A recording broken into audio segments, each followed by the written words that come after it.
Eder. Mech. Pallister. Sebastiano dice che ho inventato che lui mi disse che a metà mattina del 14 era tornato a casa. La mia prova è il fatto che sono andata a fare quella dichiarazione il 29 dicembre 2021, quando Liliana era ancora scomparsa. E poi non vedo perché avrei dovuto dire una cosa per l'altra, visto che ci ho pensato molto bene prima di andare in questura a dichiarare quello che ho dichiarato. Io ho una certa età, ho esperienza con i tribunali per altri motivi non così gravi, quindi so benissimo che quando metto una firma, quella è e quella rimane. Quindi, se gli inquirenti oggi mi chiedono, oggi che finalmente si parla di omicidio come abbiamo sempre detto noi dal primo giorno, io sono qua e non ho nessun problema a confermare quello che ho detto. 3 giorni dopo la scomparsa di Liliana, non del ritrovamento, 3 giorni dopo la scomparsa, mentre lui, quella mattina del 2017, è andato in giro per affari suoi, ha lavato la macchina. Ha parlato del fatto che si era suicidata, parlava al passato già di Liliana. Non serviva cercarla perché, secondo lui, si era suicidata. Queste cose le sappiamo già da 3 anni, non da oggi, perché noi siamo sempre stati più che convinti, conoscendo Liliana, una persona che non meritava di finire così. Perché lei non ha mai fatto del male a nessuno. A noi ci manca tantissimo, anche se ci vedevamo poco, ma eravamo unite, ci pensavamo sempre, ci si scriveva quando si aveva tempo, quando si poteva farlo. E ci si vedeva quando il signor Sebastiano si degnava di passare davanti a casa mia e fermarsi, perché non lo faceva sempre. Quindi è lui che ha portato via Liliana dalla famiglia. Questo è vero. Ma noi abbiamo sempre rispettato il signor Sebastiano, perché era il marito di mia cugina. Quindi, se volevo vedere mia cugina, dovevo accettare anche Sebastiano.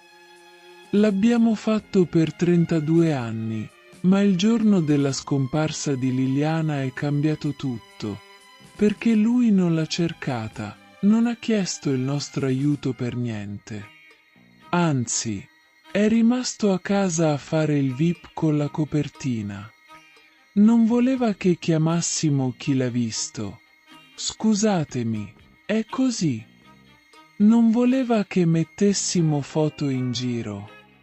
Non voleva chiamare i giornalisti della città.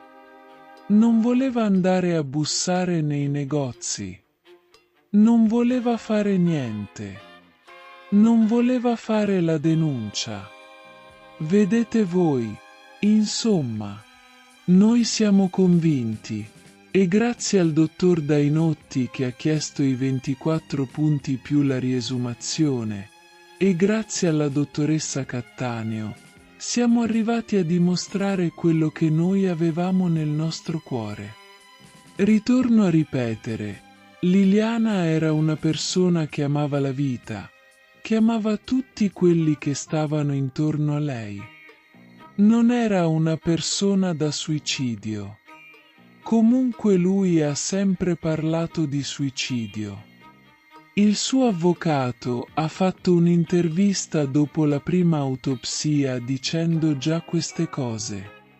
Adesso le ripete, ma io non voglio commentare questo, non sono competente. È un avvocato difensore, deve difenderlo, faccia il suo mestiere. Noi non ci crediamo al suicidio, non ci abbiamo mai creduto. Liliana, spiegatemi voi come ha fatto a cadere con il sacco in testa. Si è superato, perché è stato dimostrato che è un omicidio, che è stata picchiata.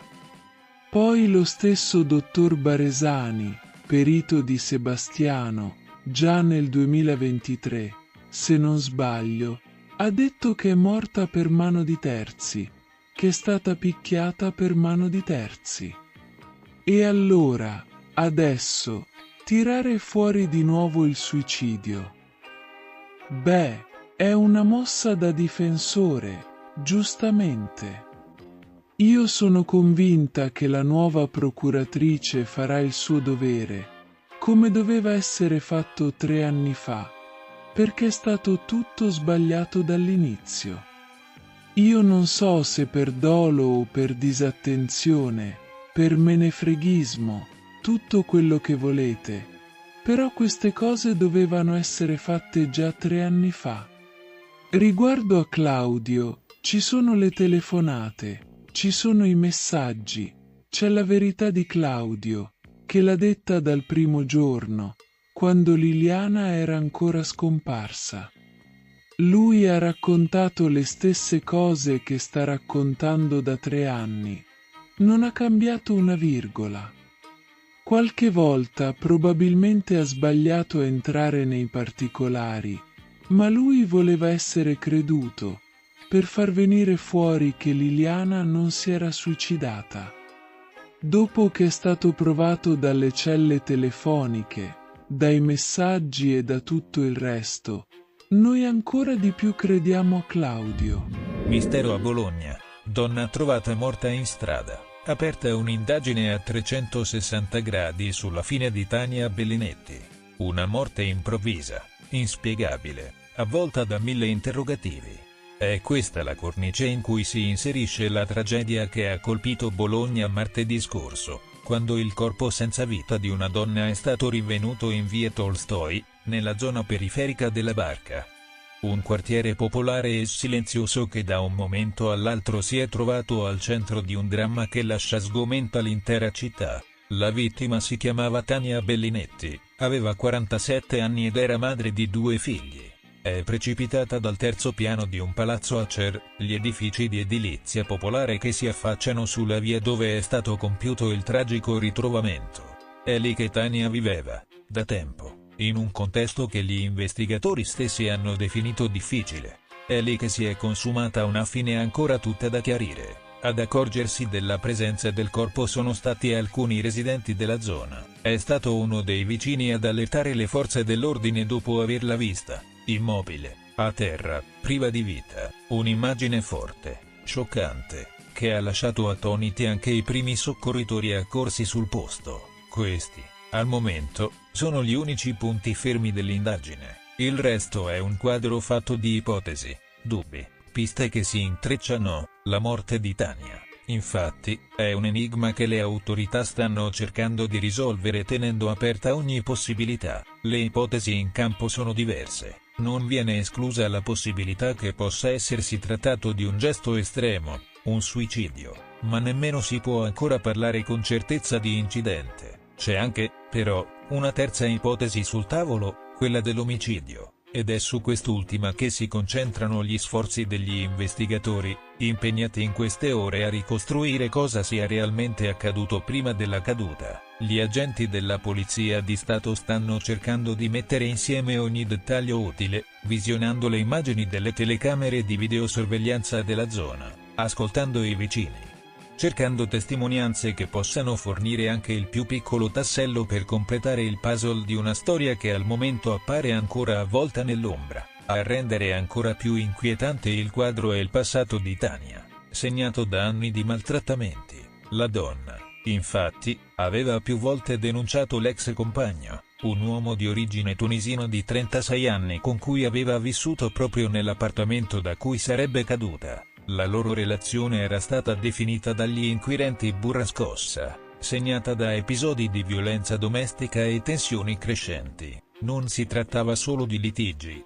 L'uomo era già stato condannato in passato per maltrattamenti nei confronti della donna, e di recente aveva ricevuto un ammonimento da parte del questore, che avrebbe poi violato, dando luogo a una nuova denuncia, proprio a seguito dell'ultima escalation. La magistratura aveva disposto per lui una misura cautelare in carcere, ma da allora di lui si sono perse le tracce. Alcuni residenti, interpellati dai giornalisti nelle ore successive alla tragedia, hanno riferito di aver visto l'uomo aggirarsi nei pressi dell'abitazione di Tania proprio il giorno della sua morte. Qualcuno sostiene che i due fossero stati visti insieme, tuttavia, al momento, non vi sono conferme ufficiali su questo punto. La polizia sta vagliando tutte le segnalazioni, nella speranza di rintracciare l'uomo, che potrebbe essere in grado di chiarire alcuni aspetti ancora oscuri della vicenda, se non addirittura coinvolto in modo diretto. Nel frattempo, la Procura di Bologna ha aperto un fascicolo a carico di ignoti per fare piena luce sulla morte della 47enne. È stata disposta l'autopsia sul corpo, che dovrà chiarire la dinamica dell'impatto, eventuali segni di colluttazione e soprattutto se la caduta sia compatibile con un gesto volontario o se vi siano elementi che suggeriscano l'intervento di terzi. L'obiettivo è capire se Tania sia caduta accidentalmente, se abbia deciso di porre fine alla sua vita o se, invece, qualcuno l'abbia spinta, nel corso di una lite o di un'aggressione. I risultati dell'esame autoptico saranno cruciali. Mentre gli inquirenti cercano di ricostruire cosa sia accaduto, intorno alla figura di Tania Bellinetti si è stretta una comunità intera, una donna descritta da chi la conosceva come generosa, dolce, capace di grandi gesti d'affetto, una madre che ha affrontato anni difficili, che ha lottato per proteggere se stessa e i suoi figli. Sui social si susseguono da ore i messaggi di cordoglio, incredulità, rabbia. Ciao sorellina, sarai sempre con me, scrive qualcuno, non ci voglio credere, ditemi che è un incubo, commenta un'amica, e ancora, riposa in pace dolce angelo, resterai nel mio cuore, veglia sui tuoi figli, che tu possa finalmente trovare la serenità che la vita non ti ha dato, una vita spezzata nel silenzio di una periferia, una donna che forse aveva chiesto aiuto, che aveva denunciato, che aveva avuto il coraggio di raccontare, e ora, a chiedere giustizia, è tutta Bologna. Guarascio, Barzan, comunicati e miraggi, il Cosenza Calcio come telenovela sudamericana, ma senza lieto fine. Cari fratelli rossoblù, ormai ci siamo rassegnati, tifare Cosenza è più che una fede, è una prova di sopravvivenza. Serve fegato, stomaco forte e la capacità di interpretare comunicati stampa più criptici dei messaggi dei Maya. Anche stavolta, lo spettacolo è servito. Al centro del palco, come sempre, lui, Eugenio Guarascio, l'uomo, il mito, il presidente che guarda al futuro. Ma solo se è scritto da lui. Sì, perché il nostro caro patron, che ormai maneggia il pacchetto di maggioranza come se fosse l'ultimo panino con la salsiccia allo stadio, ha gentilmente fatto sapere che non ha la minima intenzione di cederlo. Anzi, rilancia, conferma il mister Cappellacci, annuncia un nuovo direttore sportivo, pare che in pol ci sia Mauro Meluso, uno che di calcio ne mastica parecchio, e promette, udite udite, novità a breve. Applausi. Dall'altra parte della barricata, però, c'è Davide Barzan, la giovane speranza imprenditoriale locale. Una sorta di enfant prodige con l'ambizione di prendersi il giocattolo Cosenza e portarlo verso lidi più professionali.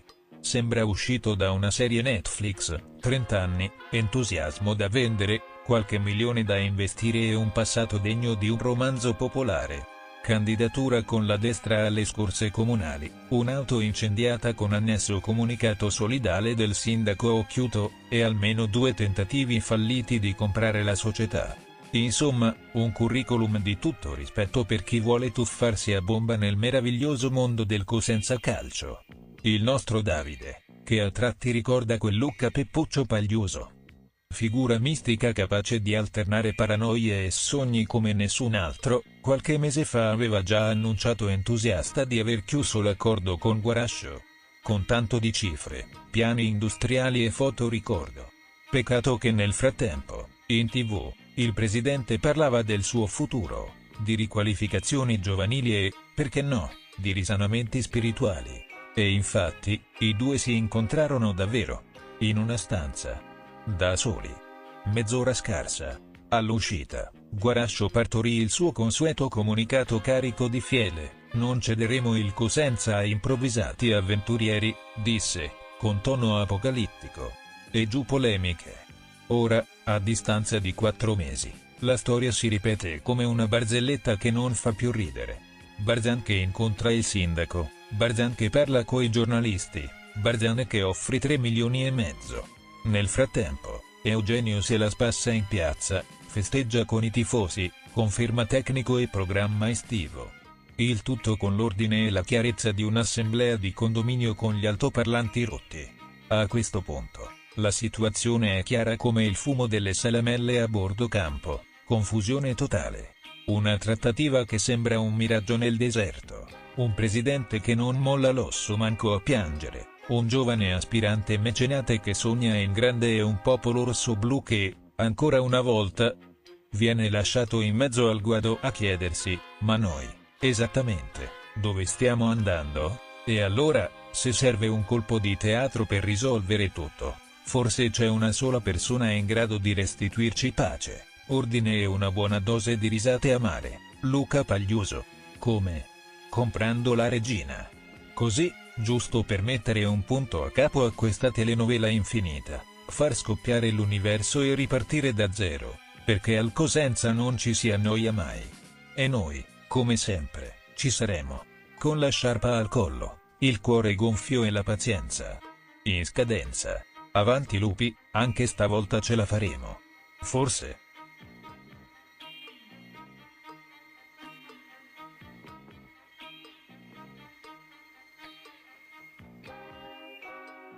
Ehi, non dimenticare di iscriverti a questo canale.